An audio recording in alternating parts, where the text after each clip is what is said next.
Boa tarde a todos. Estudo do livro A Gênese.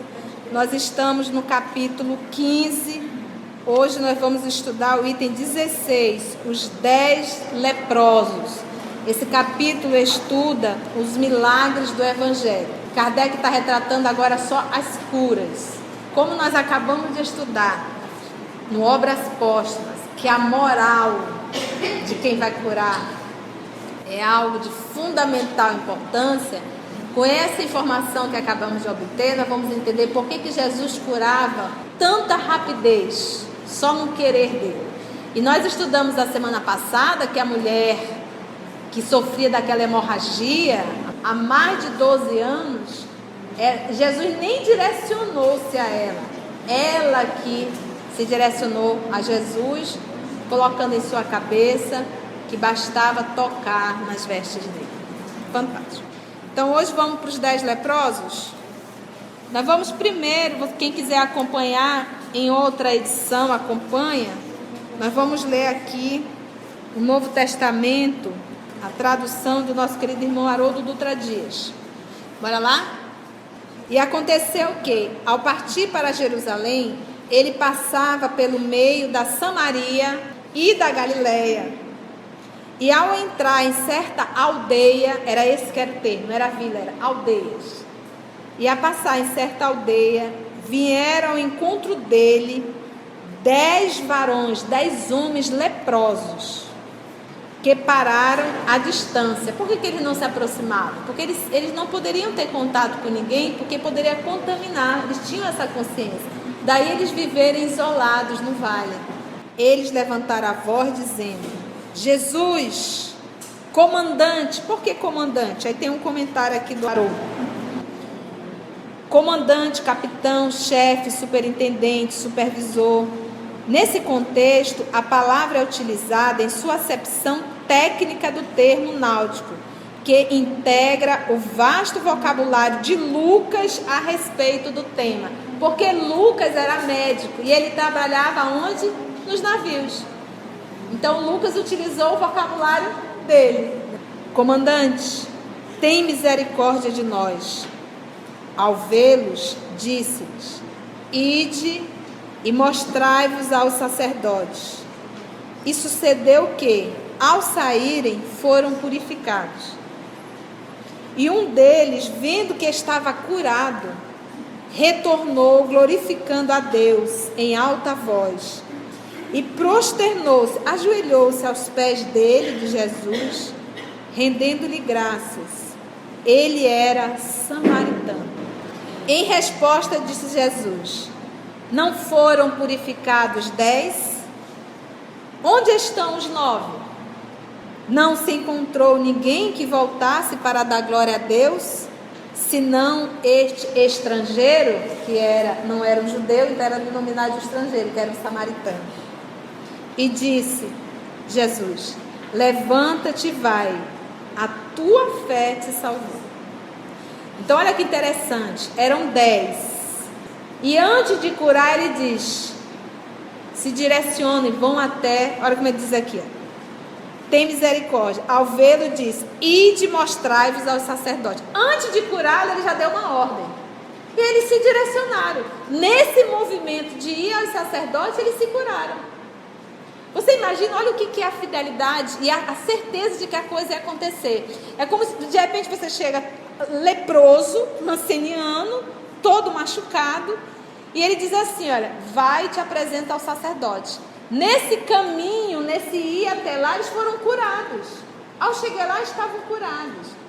Mas 10 curados, um decidiu voltar, se mostrar a Jesus e glorificar e agradecer. E Jesus disse: a tua fé te salvou. Os outros 9 eu não sei, mas tu permanecerás sã. Olha que interessante. Vamos para Gênesis. Essa tradução aqui é do nosso irmão Lemaitre de Sacy. É uma tradução francesa. Um dia, indo ele para Jerusalém, passava pelos confins da Samaria e da Galileia.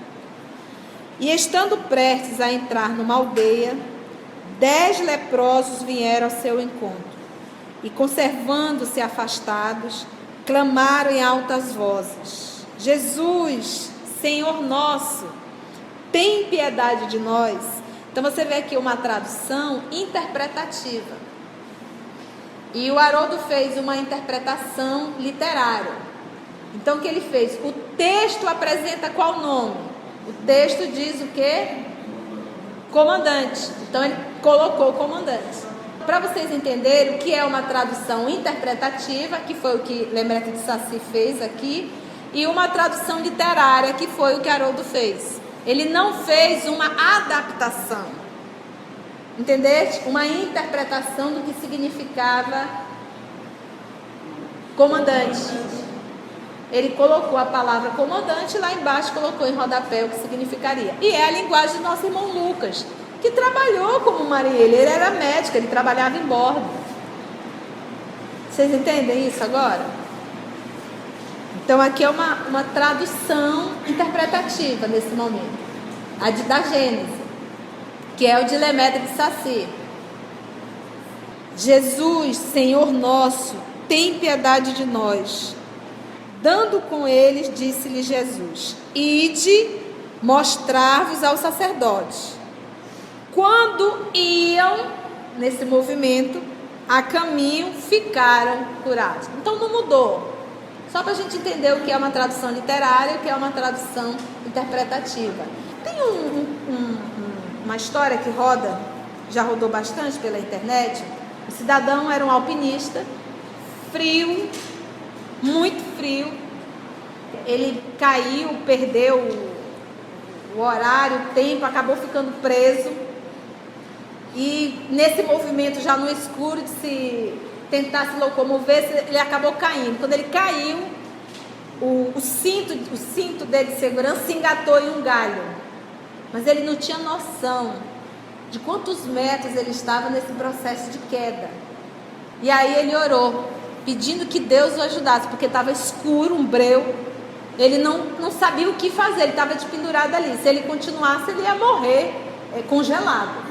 O frio era enorme, ele precisava armar a sua barraca e tentar ali se esconder. E ele orou, uma voz disse: pega a tua faca e corta a corda. É mais ou menos isso. Vai e te apresenta ao sacerdote. Nesse caminho eles foram se tornando curados. O cidadão não cortou a corda e morreu congelado. E ele estava a 1,5 metros do chão. Então, às vezes, é melhor confiar na orientação. Às vezes, não. Sempre. O melhor é confiar na orientação de Deus. Um deles, vendo-se curado, foram 10, só um voltou. Porque nós somos assim. Quando a nossa vida está maravilhosamente, a gente não procura o Senhor. Raramente. Mas quando a vida começa a apertar, que você sente um desespero e tu diz: é a hora de procurar o Senhor. Depois que a coisa afrouxou de novo, você não volta nem para agradecer. Um deles, vendo-se curado, voltou sobre seus passos. Voltou pelo mesmo caminho, glorificando a Deus em altas vozes, e foi lançar-se aos pés de Jesus, com o rosto em terra, a lhe render graças. Esse era um samaritano. Samaritano, que era um povo odiado pelos judeus, porque a Samaria recebeu várias outras nacionalidades, e eles acabaram adorando os deuses dessas outras nacionalidades. Por isso Samaria era chamada de prostituta, porque toda vez que você ama outro Deus, você é chamado de prostituta. E toda vez que você é fiel ao mesmo Deus, você é chamado de virgem, dentro da simbologia hebraica. Então Samaria era uma cidade prostituta. Aquele encontro de Jesus com a mulher samaritana, que ela fala dos maridos, esses maridos aí eram os deuses ao qual ela já havia adorado. Tivesse 5, está no 6º, esse também não é teu. Ela diz: vejo que o Senhor é profeta, né?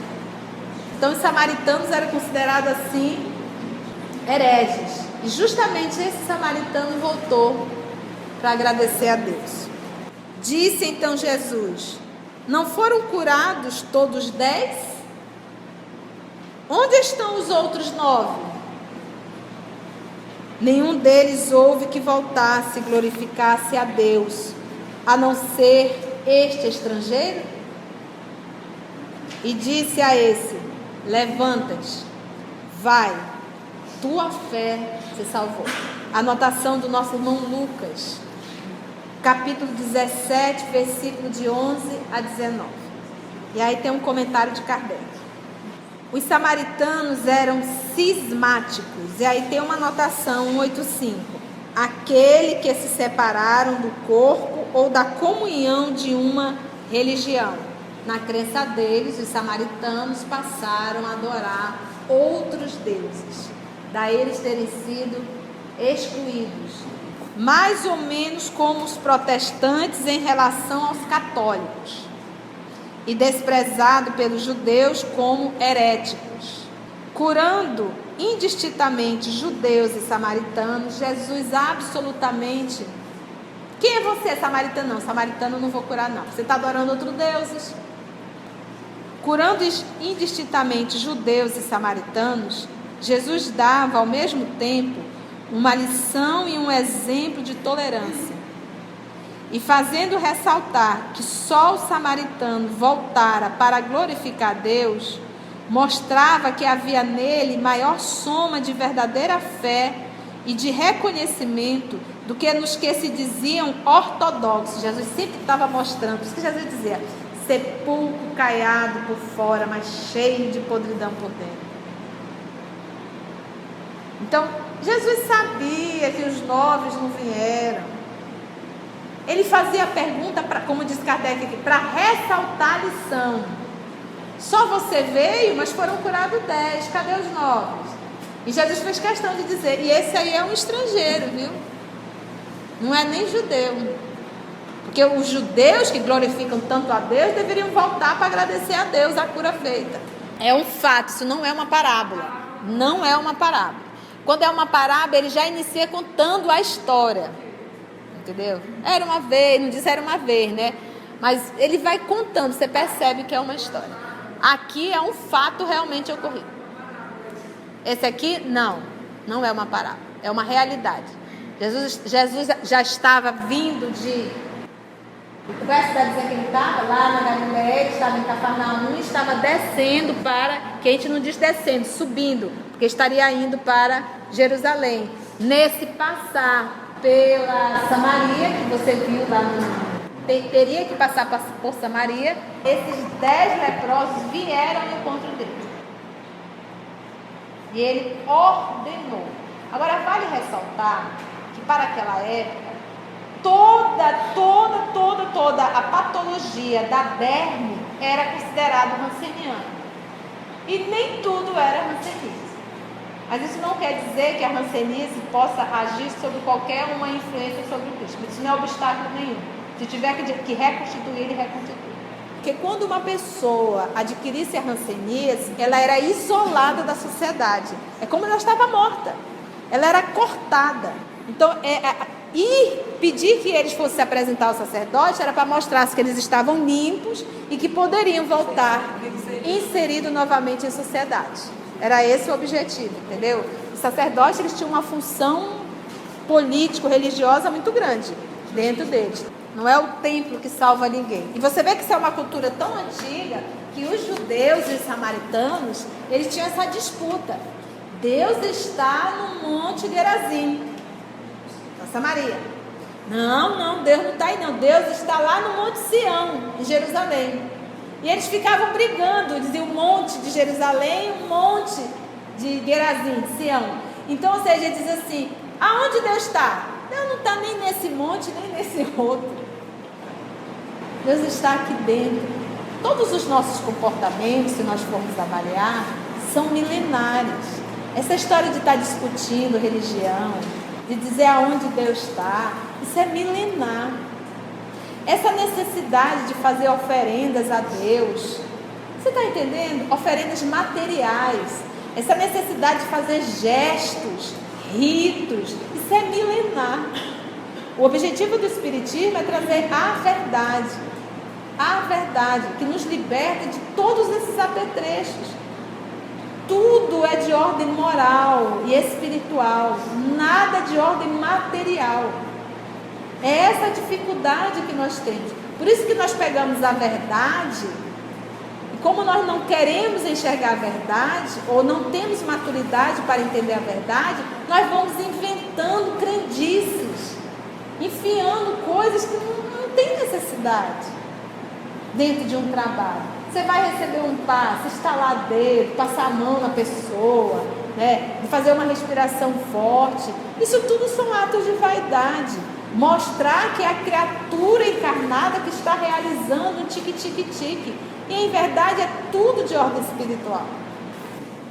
Curando indistintamente judeus e samaritanos, Jesus dava ao mesmo tempo uma lição e um exemplo de tolerância, e fazendo ressaltar que só o samaritano voltara para glorificar Deus, mostrava que havia nele maior soma de verdadeira fé e de reconhecimento do que nos se diziam ortodoxos.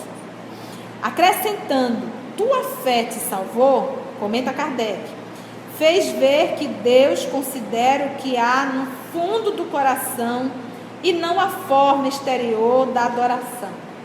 Entretanto, os outros também foram curados. Foi preciso que assim acontecesse para que ele pudesse dar a lição que tinha em vista e tornar evidente a ingratidão deles. Mas quem sabe o que daí lhes haja resultado? Quem sabe se eles terão se beneficiado da graça que lhes foi concedida? Dizendo ao samaritano, tua fé te salvou, Jesus dá a entender que o mesmo não aconteceu aos outros. Não há mal que resista ao Cristo. Ele não diz assim, que ele voltou antes de chegar. Ele pode ter ido, ter se apresentado, entendeu? Ter sido aceito em sociedade, perceber que está limpo, e aí disse, puxa, quem foi o responsável por tudo isso? Eu sei que foi Deus, mas teve o emissário dele aqui. Quem foi? Foi Jesus. Eu vou voltar lá e vou agradecer a ele. Então esse gesto de agradecimento é que ainda é escasso na nossa sociedade. E esse agradecimento não deve ser eu aguardando que o outro faça comigo, mas sim, quando eu recebo, ter sempre a dádiva e a bênção de poder o quê? Agradecer. Quantas bênçãos nós não recebemos? Hoje eu dentro do carro vinha orando, agradecendo a Deus, a bênção da doutrina espírita, que nos consola, que nos fortalece, uma sensibilidade de uma irmã separar o descafeinado, porque a tia não pode tomar cafeína. Você imagina, isso é um ato de amor. Isso para mim, olha que eu fico pensando e chorando dentro do carro, lembrando desse gesto simples, né? Uma irmã que está comendo a bananinha frita, que lembra daquela irmã que encrenca com ela, que está lá na fundação, e leva a bananinha frita. Então, ou seja, isso tudo é o que nós chamamos de quê? De amor. E às vezes nós não encontramos essas sensibilidades em pessoas que estão dentro do mesmo teto. E nós vamos encontrar naqueles que estão fora. Então o Papai do Céu, nesse encontro com a doutrina espírita, que é o Consolador, que nos envolve, que nos fortalece, a gente diz assim, puxa vida, não estou só. Não estou só. Então isso é agradecer também, não é verdade? O Chico dizia que uma das coisas mais grandiosas que ele encontrou na doutrina foram os amigos. Vamos ler agora o mão seca. Dentro da cultura judaica, se a pessoa nascesse com deformidades físicas, deficiências físicas, ela não podia entrar nem no templo. Ela era considerada assim uma pessoa à parte mesmo da sociedade. Por isso que algumas mães matavam, que era vergonhoso apresentar um filho daquele jeito. Então imagina a situação desse irmão aqui. Essa anotação aqui está em Marcos, capítulo 3, versículo de 1 a 8. Vamos lá. Vamos ver aqui na tradução do Haroldo. Você pode acompanhar aí na gente. Novamente entrou na sinagoga Jesus, e ali estava um homem cuja mão estava atrofiada, e o observava, para ver se nos sábados ele o curaria, para que o acusasse. Então, os sacerdotes olhando, viu o homem da mão ressequida ali em frente, e os outros, os urubus. Os sacerdotes só olhando, sabia que Jesus fazia a cura no sábado, que é o sabate. Você não pode fazer absolutamente nada, nenhum movimento, nada de material, é tudo de ordem espiritual. Então eles estavam ali só de olho. E ali estava um homem cuja mão estava atrofiada, e o observava para ver se nos sábados ele o curaria. Aqui ele está na sinagoga, não é no templo, para que o acusasse. Diz ao homem que tinha a mão atrofiada: Jesus, levanta-te, vem para o meio. Diz-lhe: é lícito no sábado fazer o bem ou fazer o mal? O homem estava com aquela mão, e os sacerdotes só de olho, sem falar nada. E Jesus, obviamente, captando o pensamento, chamou o homem e disse: olha como Jesus queria evangelizar, inclusive aos sacerdotes. Olha o que Jesus indaga: diz-me, é lícito no sábado fazer o bem ou fazer o mal? Por um acaso eu não posso fazer o bem no sábado? É lícito fazer o mal? Porque deixar de atendê-lo é fazer o mal. Salvar uma vida ou matar, eu não posso fazer isso no sábado? Eles, os sacerdotes, porém, silenciaram. Olhando em derredor deles, com ira, afligindo-se da dureza de coração deles, diz ao homem: Jesus, estende a mão. Ele a estendeu e foi restaurado como a outra mão. Após saírem os fariseus, imediatamente formaram um conselho com os herodianos, responsáveis, aqueles que administravam, soldados, líderes de Herodes, contra ele, a fim de matá-lo. Ninguém se tocou que o homem, e que ele, aqui o nosso Senhor, reconstituiu a mão. Não, eles não se ateram a isso.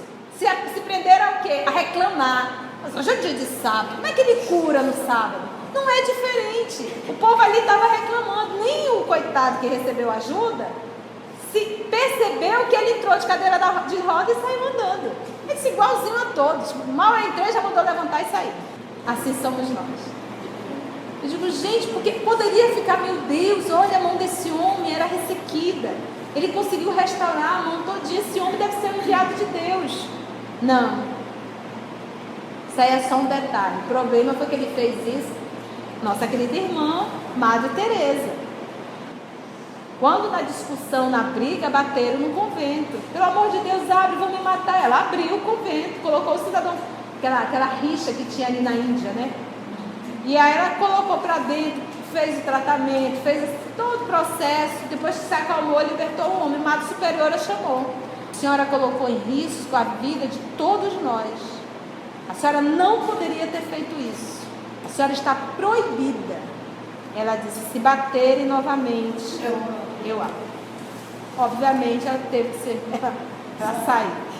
Isso é fidelidade a Deus. Nós, seres humanos, dentro das instituições, valorizamos muito as coisas humanas, deixando de valorizar o essencial, que são as coisas divinas. Então eles não se prenderam à ação divina, mas sim à ação humana, que dia de sábado não pode se fazer nada. E Jesus curando aqui no sábado. Gente, só para nós entendermos, Herodes o Grande, quem quiser anotar, ele nasceu 73 a.C. e desencarnou aproximadamente de 1 a 4 a.C., porque existe aquela confusão dos 3 anos, né? Perca aí dos 3 anos. Então, de 1 a 4. Teve 2 filhos, os 2 também com o nome de Herodes, que era o Herodes de Antipas, que foi rei da Galiléia, direcionado pelo César, o Augusto. E teve também o Arquelau, também filho dele, que diz que foi um verdadeiro horror, ele na condição de um rei, que administrou muito mal. E aí o nosso querido irmão Augusto decidiu nomear o filho Herodes de Antipas, né? Porque não tem agudo, é Antipas, né? Esse Herodes aí de Antipas, ele nasceu 20 antes de Cristo e desencarnou em 39 depois de Cristo. Vamos lá. De outra vez, Jesus entrou no templo e aí encontrou um homem que tinha seca uma das mãos.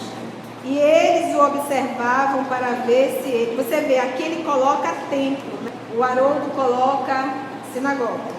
E eles o observavam para ver se ele curaria em dia de sábado, para terem motivo de o acusar. Então disse ele ao homem que tinha a mão seca: levanta-te e coloca ali no meio. Depois disse aos presentes: é permitido em dia de sábado fazer o bem ou o mal, salvar a vida ou tirá-la? Eles permaneceram em silêncio. Jesus, porém, encarando-os com indignação, tanto o afligia a dureza do seu coração, disse ao homem: estende a tua mão. Ele estendeu e ela se tornou sã. O Haroldo colocou a palavra ira, né? E aqui ele colocou novamente uma interpretação, indignação, que é uma interpretação, porque dentro da cultura judaica não teria a palavra indignação.